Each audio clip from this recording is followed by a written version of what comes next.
Herzlich willkommen. Mein Name ist Luca Giraud, ich bin Standortleiter hier in Silbern und ich freue mich enorm, dass du heute dabei bist.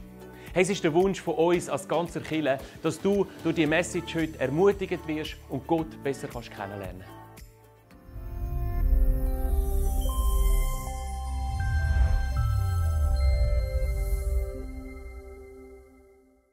Ich bin ja seit meiner Pensionierung in der Mission hauptsächlich tätig, bin viel unterwegs.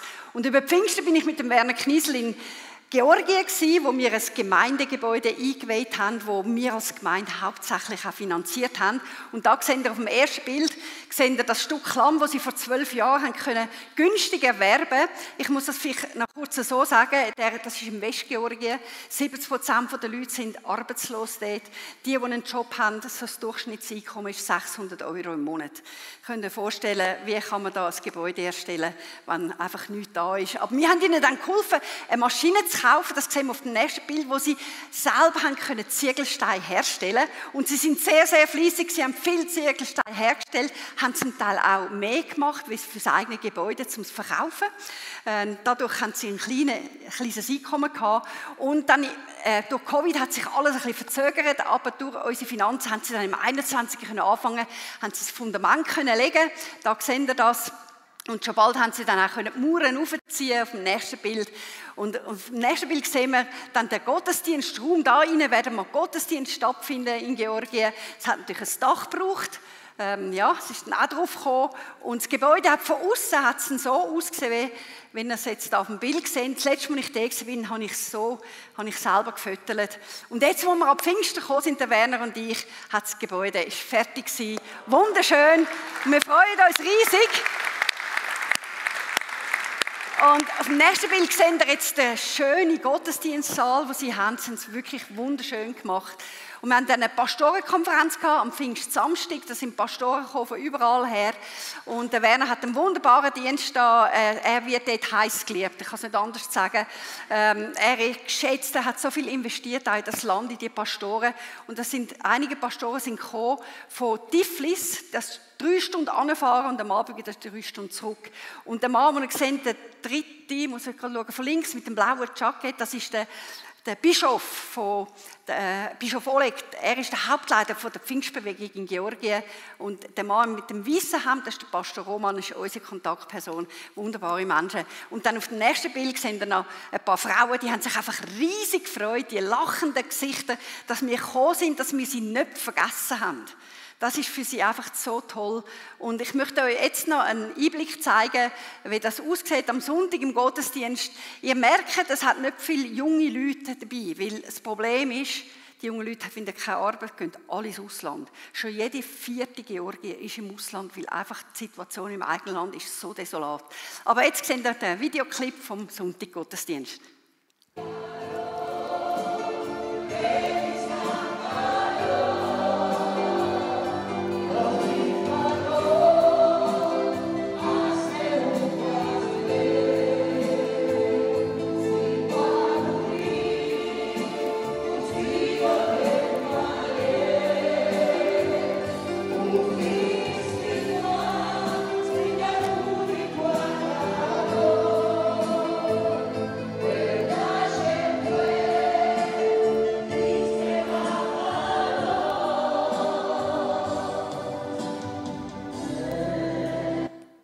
Soweit der Videoclip. Und ich möchte euch einfach Grüße ausrichten von unseren Geschwistern in Georgien. Und ich möchte euch einfach danken für eure Finanzen, für eure Grosszügigkeit, auch für die Missionsarbeit. Wir können so ein riesen Segen sein. Und wissen, Gottes Timing ist einfach genial. Ihr habt sicher von der politischen Unruhe gehört in Georgien. Was wir da gemacht haben, könnten wir jetzt nicht mehr machen mit dem neuen Gesetz, das eingeführt wird. Und wir können einfach nur Gott Danke sagen. Und wenn wir auch weiter beten für Georgien, dass Gott dort noch Grosses tun kann. Jetzt möchte ich aber einsteigen in die Predigt heute Morgen. Wir sind im Buch Jakobus, das ist eines der praktischsten Bücher in der Bibel. Sehr direkt, spricht Sachen unverblümt an. Manchmal, wenn ich in diesem Brief lese, kommt es mir vor, wenn mir jemand auf die Füße steht. Kennt ihr das? Es tut weh im Moment, aber es ist sehr heilsam. Und das Buch ist eigentlich wie ein Spiegel, der uns zeigt, wo wir wirklich stehen. Und wir wollen auch heute in den Spiegel hineinschauen. Wir sind heute im Kapitel 2. und ich möchte ein paar Verse aus dem Kapitel lesen. Ich fange an mit Vers 1. Liebe Brüder, liebe Geschwister, wie könnt ihr behaupten, an Jesus Christus, den Herrn der Herrlichkeit, zu glauben, wenn ihr bestimmte Menschen bevorzugt? Nehmen wir zum Beispiel an, in eure Gemeinde kommen ein teuer gekleideter Mann mit kostbarem Schmuck und ein armer Mann in schäbiger Kleidung. Und ihr würdet dem Reichen besondere Aufmerksamkeit schenken und ihm einen guten Platz anbieten. Zu dem Armen aber sagen, du kannst stehen bleiben oder dich da drüben auf den Boden setzen. Zeigt diese unterschiedliche Behandlung nicht, dass ihr euch von falschen Motiven leiten lasst? Vers 8. Wirklich gut handelt ihr, wenn ihr dem königlichen Gebot unseres Herrn gehorcht, wie es in der Schrift steht, liebe deinen Nächsten wie dich selbst. Wenn ihr aber einen Menschen bevorzugt, werdet ihr schuldig, denn ihr missachtet dieses Gesetz. Dann auf Vers 12. Bedenkt deshalb in allem, was ihr sagt oder tut, dass ihr nach dem Gesetz Gottes gerichtet werdet, das euch frei macht. Denn es wird keine Barmherzigkeit für den geben, der anderen gegenüber nicht barmherzig war. Wer aber barmherzig war, wird auch vor dem Gericht Gottes bestehen. Soweit Gottes Wort. Es gibt eine Sünde, über die man nicht oft redet.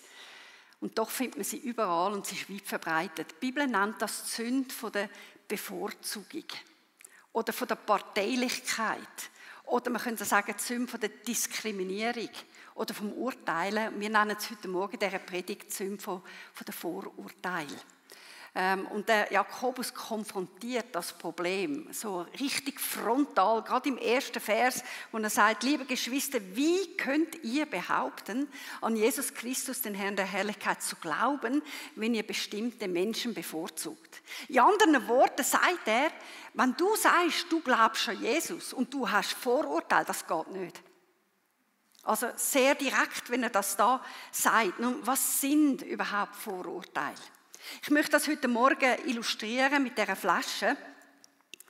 Ich habe eine Flasche mitgebracht und ich möchte euch heute Morgen fragen, was steht auf dieser Flasche? Jetzt möchte ich die Hilfe haben von unseren Kameraleuten, dass ihr das anzoomen könnt, die Flasche, damit auch die Leute in der hinteren Reihe sehen können, was auf dieser Flasche steht und vor allem auch die daheim sind.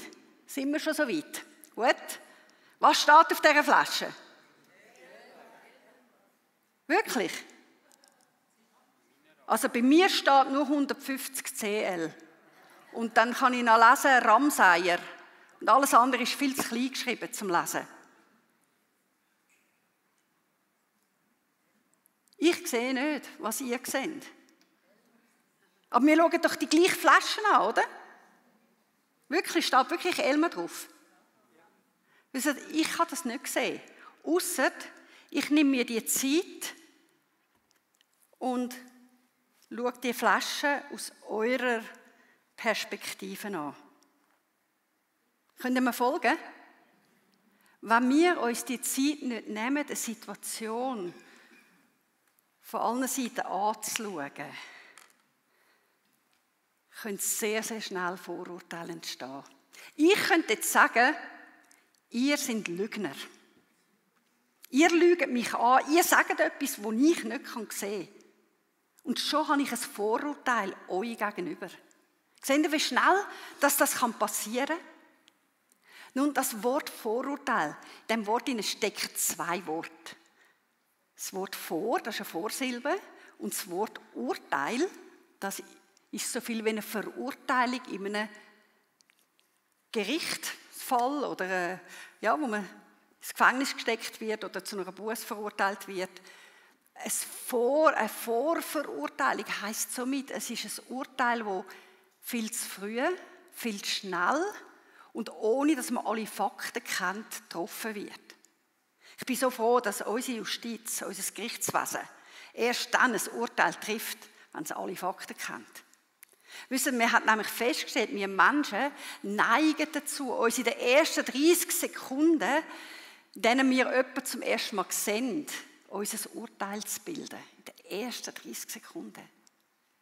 Und daraus entstehen sehr, sehr viele Vorurteile. Ich weiss nicht, ob es dir auch schon passiert ist. Du warst vielleicht im Foyer oder da im Saal und jemand läuft einfach an dir vorbei, grüßt dich nicht, aber dann siehst du, wie die Person alle anderen begrüßt. was denkst du jetzt? Was geht da in dir innen ab? Der hat etwas gegen mich. Der ist eingebildet. So schnell haben wir ein Urteil. Dass du nicht begrüßt worden bist, das ist eine Tatsache. Das ist passiert. Aber wenn wir dann meinen, wir wissen, warum dass uns jemand nicht gegrüßt hat, dann sind wir in Gefahr, Vorurteile in uns aufzubauen. Seht ihr, anstelle dass wir auf die Person zugehen und sagen, hey, du hast mich heute nicht begrüßt, ist etwas. Letztens ist jemand zu mir gekommen und hat gesagt, Susanne, du bist einfach an mir vorbeigelaufen, hast mich keines Blickes gewürdigt. Und ich habe gesagt, du, ich habe dich wirklich nicht gesehen, es tut mir leid. Keine böse Absichten, kein böser Gedanke, nichts.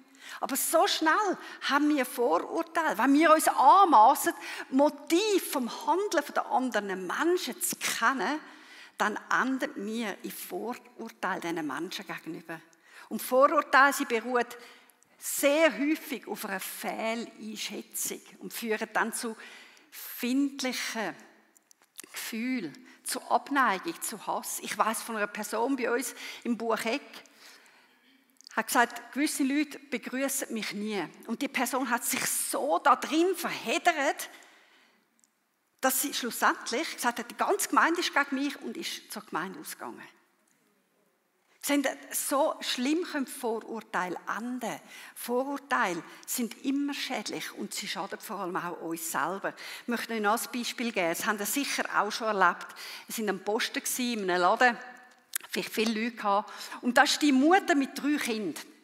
Das Kleinste am Postiweg rein, schreit wie am Spiess, dass die Tore wehtun. Und die beiden Eltern rennen unkontrolliert umeinander, reissen die Sachen vom Regal, wenn sie das Postiweg rein tun. Und die Mutter steht dort und macht einfach nichts. Und du denkst, wie wär's mit Grenzen setzen?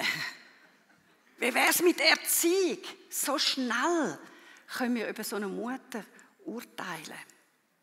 Nun, es gibt so viele Situationen im Leben, wo wir in Gefahr stehen, uns Vorurteile zu bilden. Und ich möchte euch einfach anhand von Bildern möchte ich euch ein paar von denen zeigen. Zum Beispiel können wir Vorurteile haben aufgrund vom Aussehen, von der äußeren Erscheinung. Wir sehen jemanden und denken, das ist ein Terrorist. Das ist ein Streber, die ist eingebildet. Man hat ein Experiment gemacht mit Tramper. Man hat sie unterschiedlich eingekleidet. Und da hat man festgestellt, je schicker sie angezogen sind, umso grösser ist die Wahrscheinlichkeit, dass sie mitgenommen worden sind. Unser Äußeres, wir beurteilen Menschen aufgrund von vom Äußeren, wie sie sich kleiden. Und da sind wir nicht anders als Christen. Manche Menschen kommen in den Gottesdienst, um die Augen zu schliessen, um Jesus zu sehen. Und andere kommen, um alle anderen zu beäugen und zu beurteilen. Aussehen. Dann ein anderes Gebiet, wo wir sehr schnell Vorurteile haben können, ist das Gebiet von der Herkunft oder von der Nationalität. Ich liebe das Bild da. Wisst ihr warum? Es zeigt uns einen kleinen Teil von Gottes Vielfalt. Hey, Gott ist nicht langweilig. Gott ist enorm vielfältig und Gott liebt Farben. Habt ihr gewusst, dass die weiße Farbe eine grosse Minderheit ist in dieser Welt? Ist auch wieder mal gut, das zu wissen. Gott liebt Farben. Dann ein anderes Gebiet ist, wo wir urteilen, ist aufgrund von Jung und Alt. Wir sagen, du bist zu jung. Vorurteil. Du bist zu alt, genauso ein Vorurteil.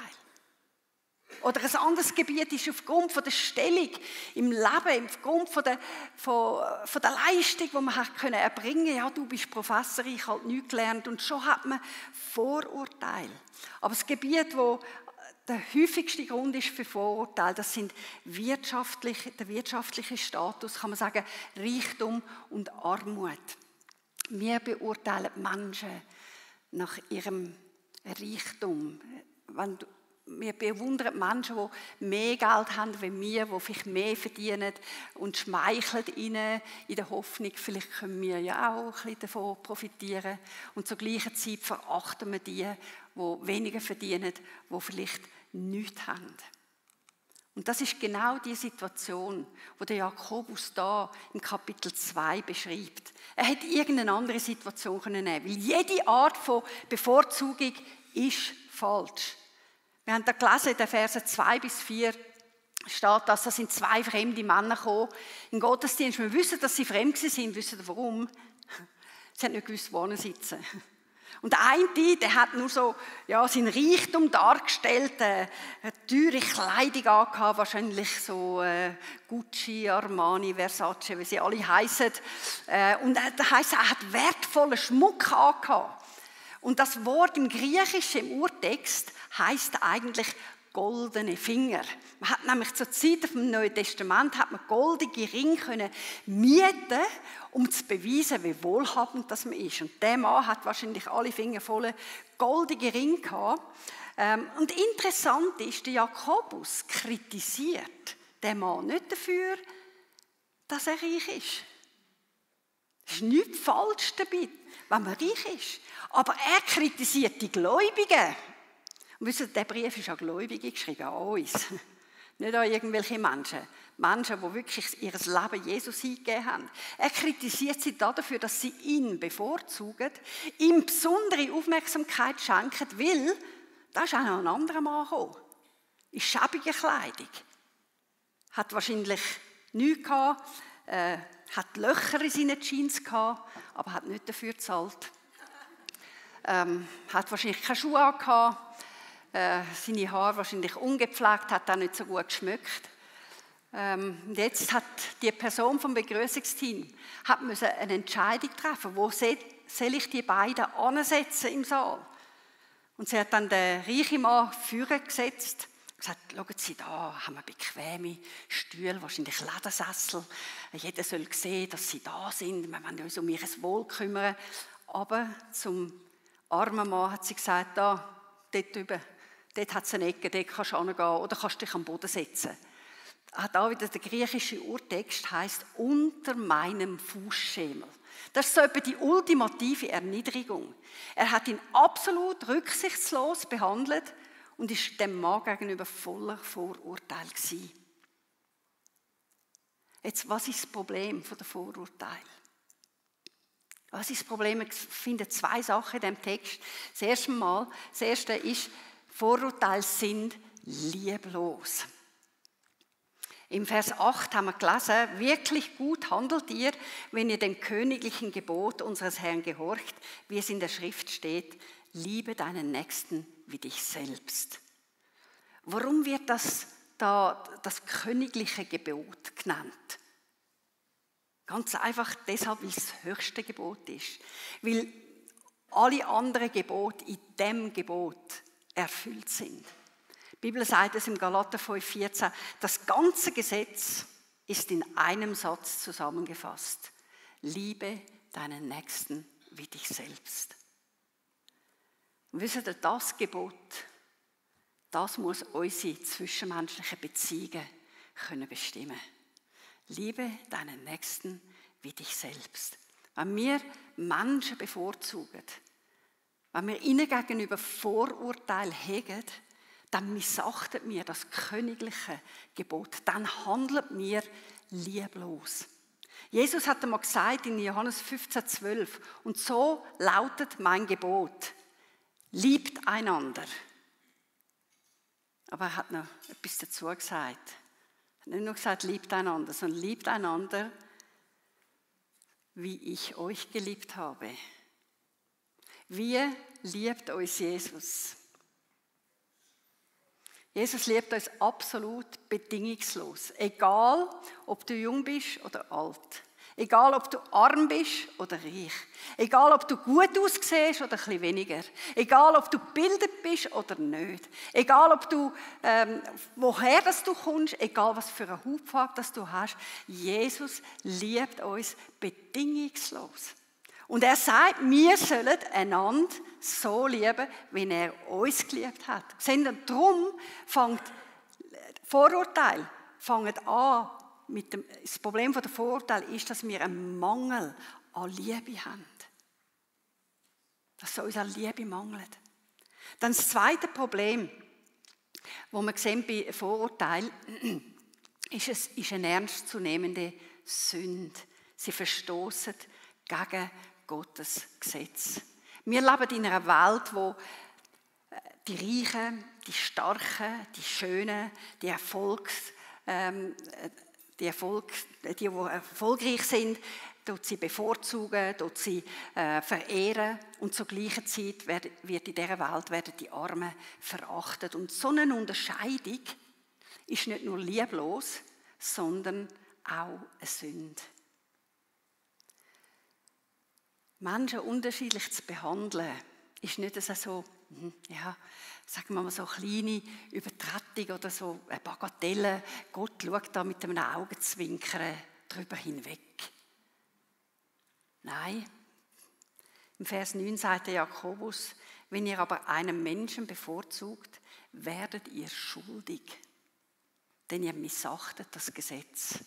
Ihr missachtet das königliche Gesetz. Sie haben ein Vorurteil, sind nicht das Problem vom Äußeren, wie wir aussehen, oder ein Problem von unserer Bildung oder was immer, oder ein Problem von unserer Hautfarbe. Vorurteile sind das Problem von der Sünde. Und das müssen wir erkennen, das ist so wichtig. Und es ist eine Sünde, wo die Bibel sagt, dass wir alle eines Tages einmal vor Gott Rechenschaft abgeben müssen. Im Römer 14,10 lesen wir: Warum verurteilst du einen anderen? Warum siehst du auf einen anderen Bruder herab? Wir alle werden einmal vor dem Richterstuhl Gottes stehen. Sind wir uns dessen bewusst, dass wir mal vor Gott Rechenschaft ablegen müssen, wie wir andere behandelt haben, wie wir über andere gedacht haben? Nun, die grosse Frage ist, wie können wir frei werden von Vorurteilen? Wie können wir sie aus unserem Leben verbannen? Wie können wir sie überwinden? Und ich möchte da gerade von Anfang an sagen, aus eigener Kraft schaffst du das nicht. Du kannst dich noch so anstrengen. Du kannst noch versuchen, so ein guter Christ zu sein, wenn noch möglich. Weißt du, das Christsein ist so viel mehr, wie einfach an Jesus zu glauben. Und jetzt gebe ich mir ganz viel Mühe, möglichst viele Regeln von der Bibel einzuhalten. Das ist Religion. Zu dem hat uns Jesus nicht berufen. Er hat uns in eine Beziehung berufen. Und wir dürfen werden wie er. Und wir dürfen leben wie er. Und ich möchte 2 Gebiete ansprechen, damit wir wirklich frei werden können. Das erste ist, wir brauchen eine Offenbarung von Jesus, dem Herr von der Herrlichkeit. Also was meine ich damit? Das ist ganz ein wichtiger Punkt. Der Jakobus sagt in diesem Kapitel nicht einfach, ihr dürft kein Vorurteil haben, sondern er zeigt uns auch, wie es möglich ist, ohne Vorurteil zu leben. Er sagt nämlich in dem Vers 1, dass ganz Entscheidende. Er sagt: Liebe Geschwister, wie könnt ihr behaupten, an Jesus Christus, den Herrn der Herrlichkeit, zu glauben, wenn ihr bestimmte Menschen bevorzugt? An Jesus, den Herrn der Herrlichkeit. Unser Glaube muss in Verbindung sein mit Jesus, dem Herrn der Herrlichkeit. Aber was heißt das jetzt? Jesus hat all seine Herrlichkeit im Himmel zurückgelassen. Er ist als Mensch auf die Erde gekommen. Das können wir uns gar nicht vorstellen, was das für ihn bedeutet hat. Und er hat auf dieser Erde ein sündloses Leben gelebt. Und deshalb ist es für ihn möglich gewesen, die Herrlichkeit Gottes auf dieser Erde offenbar werden zu lassen. Die Herrlichkeit Gottes sichtbar werden zu lassen. Er selber, er hat gesagt im Johannes 17,4, ich habe hier auf der Erde deine Herrlichkeit sichtbar gemacht. Wisst ihr, in Jesus können wir Gottes Herrlichkeit erkennen. Gottes Herrlichkeit, was ist das? Das Wort im Alten Testament ist eigentlich Gewicht. Es ist das ganze Gewicht von Gottes Größe, von Gottes Glanz, von seiner Schönheit, von seiner Pracht, von Gottes Majestät, von Gottes Erhabenheit, von Gottes Einzigartigkeit, seiner Reinheit, seiner Heiligkeit, seiner Vollkommenheit, seiner Exzellenz. Und wisst ihr, das ist sehr eine unvollständige Beschreibung von Gottes Herrlichkeit, weil es gibt keine menschliche Sprache, wo Gottes Herrlichkeit auch nur annähernd, adäquat könnte ausdrücken. Und meine Frage heute Morgen an uns ist, kennen wir die Herrlichkeit von Jesus Christus? Sind wir Jesus als dem Herr von der Herrlichkeit schon begegnet? Wisst ihr, das ist so ein grosser Unterschied, ob du einfach sagst, ich glaube an Jesus und du lebst weiter wie bisher. Oder du sagst, ich glaube an Jesus, er ist der Herr von der Herrlichkeit. Er hat mein Leben verändert. Im 2. Korinther 3,18 finden wir den entscheidenden Vers, wo uns das vor Augen führt. Da heißt es, wir alle aber, indem wir mit unverhülltem Angesicht die Herrlichkeit des Herrn anschauen, wie in einem Spiegel. Stellt euch das vor, wir können mit unverhülltem Angesicht, können wir wie in einem Spiegel die Herrlichkeit Gottes sehen.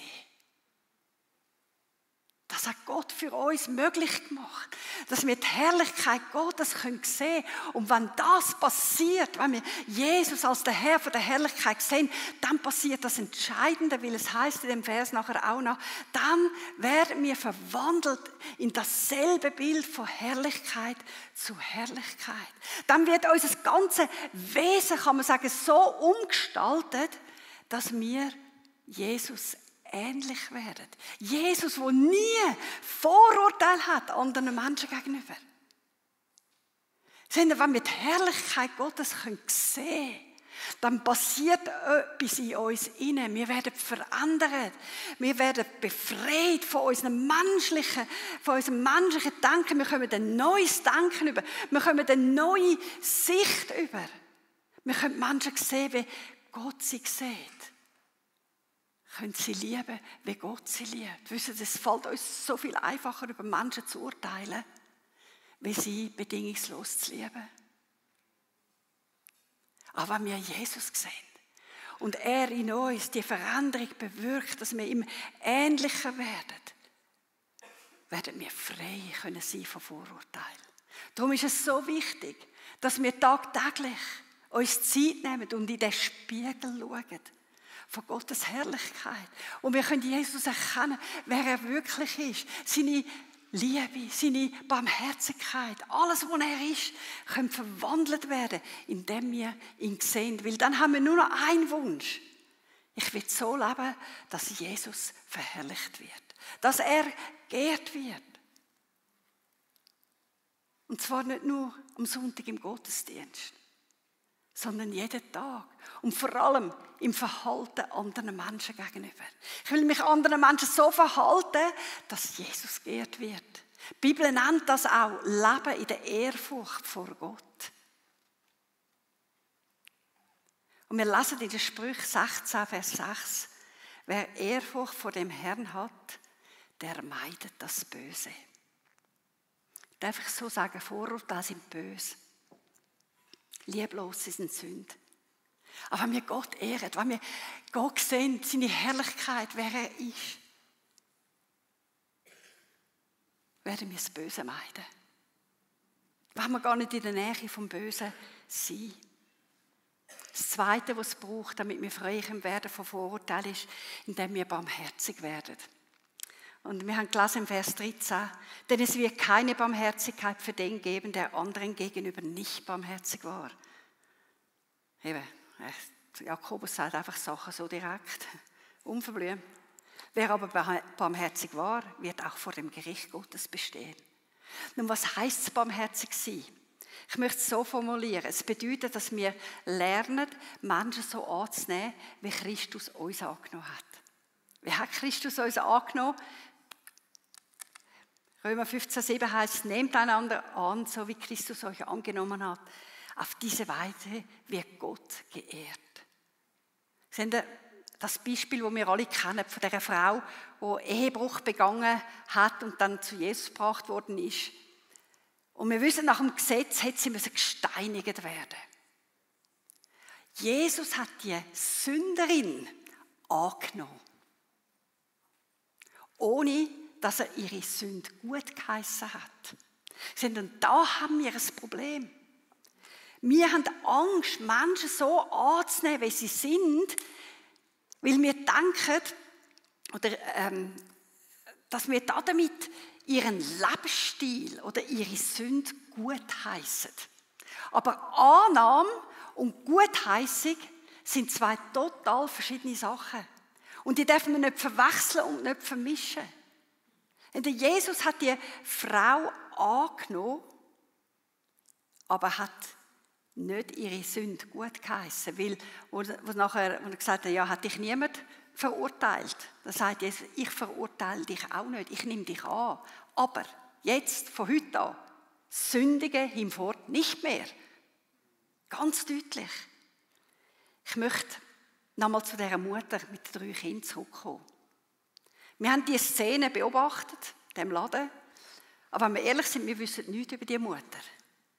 Aber Gott weiss jedes Detail von ihrem Leben. So wie er jedes Detail von deinem Leben kennt.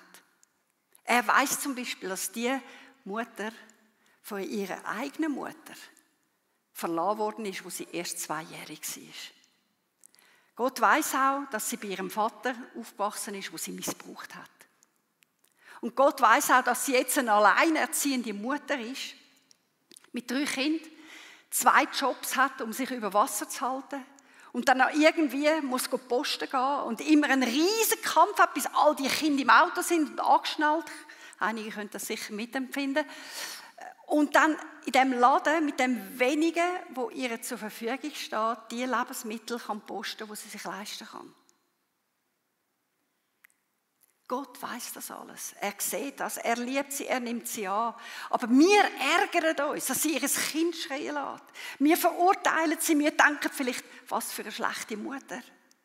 Aber wenn wir uns Zeit nehmen, symbolisch gesprochen, die ganze Situation aus allen Perspektiven zu sehen, dann würden wir die Mutter nicht mehr verurteilen. Weil jetzt kennen wir sie. Jetzt kennen wir ihre Geschichte. Und wisst ihr, der Level, sag's mal so, von unserer Barmherzigkeit würde emporschnellen. Und der Level von unserem Urteilen würde rasant runtergehen. Wir würden ihr wahrscheinlich helfen, das ganze Chaos aufzuräumen. Und ich weiss, viele von euch würden wahrscheinlich mit ihr zur Kasse gehen und für ihre Lebensmittel zahlen.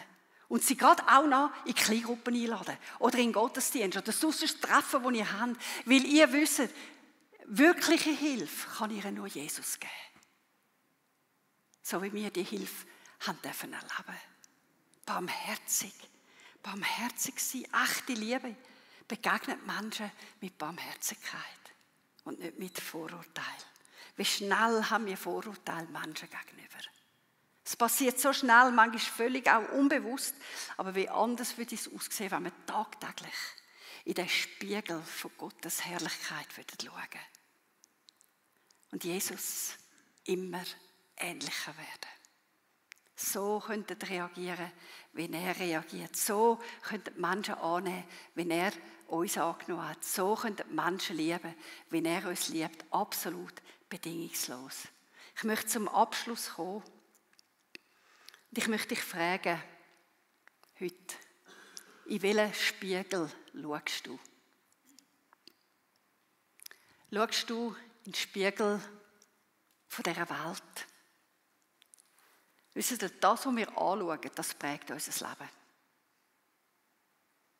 Du kannst an deinem Leben erkennen, was du anschaust. Du in den Spiegel von der Welt schaust, Erfolg haben, populär sein, coole Freizeit haben, möglichst viel verdienen.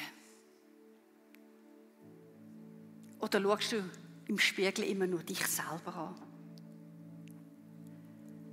Deine Bedürfnisse, dass Gott doch endlich deine Bedürfnisse würde stillen und endlich deine Gebete würde beantworten. Es geht immer um dich und nochmal um dich. Oder schaust du in den Spiegel von Gottes Wort, wo mit Herrlichkeit Gottes erkennen können, wo Jesus gekommen ist und die Herrlichkeit Gottes sichtbar werden lassen hat. Wo wir in seinem Wort sind, wo wir im Gebet sind und wir sagen, Herr, offenbar du dich mir. Ich will dich sehen, wenn ich dich noch nie gesehen habe. Ich will prägt sein von dir. Ich will dir ähnlicher werden. In welchen Spiegel schaust du? Wenn wir doch alle aufstehen miteinander. Ich denke, es ist ganz wichtig, dass wir Gott heute Morgen auch eine Antwort geben. Ich bin sicher, dass Gott durch sein Wort zu uns gesprochen hat. Er hat das zu mir in der Vorbereitung von dieser Predigt ein paar Mal, wo ich erkennen musste, dass ich Vorurteile habe. Ich kann einfach Gott um Vergebung bitten. Und er vergibt gern. Wenn du heute da bist und du merkst, ich habe Vorurteile Menschen gegenüber, bitte ihn um Vergebung. Aber vielleicht bist du auch da und du hast das Verlangen, oder du spürst jetzt das Verlangen, ich will Jesus als der Herr von der Herrlichkeit. Ich will ihn sehen wie in einem Spiegel. Ich will wirklich von ihm geprägt werden. Ich will verändert werden von ihm. Dann sag ihm das jetzt gerade. Ich will dich sehen, jeden Tag neu. Immer wieder. Sehen, wie du bist, wer du bist. Oder vielleicht hast du auch das Verlangen, dass du Menschen so lieben kannst, wie Jesus sie liebt. So bedingungslos, so vollständig, so endlos. Nimm dir doch jetzt einen Moment Zeit und red mit ihm und sag ihm, was du möchtest, dass in deinem Leben soll geschehen. Jetzt gerade. Danke, Jesus. Danke, Jesus. Jesus, wenn wir das hören, dann werden wir uns so bewusst, wie wenig wir bis jetzt von dir erkannt haben. Und Herr, wenn du sagst, dass wir mit unverhülltem Angesicht dich schauen, deine Herrlichkeit wie in einem Spiegel, Herr, dann wollen wir das noch viel mehr erleben. Damit wirklich wir verändert werden, verwandelt werden. Dass wir werden wie du, Jesus, immer mehr. Und auf dieser Welt können einen Unterschied machen, weil wir anders sind. Weil wir nicht so urteilen wie die Welt. Herr, ich danke dir, dass das nicht ein Werk ist, das wir vollbringen müssen, sondern du, Heiliger Geist, tust es in uns. Ich danke dir jetzt, Herr, du hast geredet zu uns durch die Botschaft. Es ist eine Herausforderung. Aber du hilfst uns auch da drin. Und Herr, lass uns wirklich anders werden, dir ähnlicher werden. Lass das wirklich Auswirkungen haben, Frucht bringen in unser Leben. Damit du verherrlicht wirst. Damit du sichtbar wirst für viele Menschen, die dich noch nicht kennen. Ich danke dir, Jesus. Ich danke dir, hast du uns geliebt, so wie wir sind. Aber du liebst uns so sehr, dass du uns immer dir ähnlicher machen willst. Lass es geschehen in jeder einzelnen Person, die heute da ist, die diese Botschaft jetzt hört. Danke, Herr, dass du unsere Augen öffnest, dass wir dich sehen dürfen. Amen. Hey, danke, dass du heute dabei bist. Wir hoffen, dass du durch die Message Gott näher kommen konntest. Falls du Fragen oder Anmerkungen hast, würden wir uns mega freuen, wenn du via unsere Homepage mit uns Kontakt aufnimmst.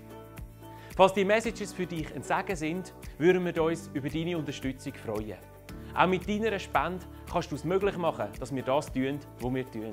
Und mit dem könnt Gottes Liebe und Gottes Hoffnung in unsere Gesellschaft heraustragen.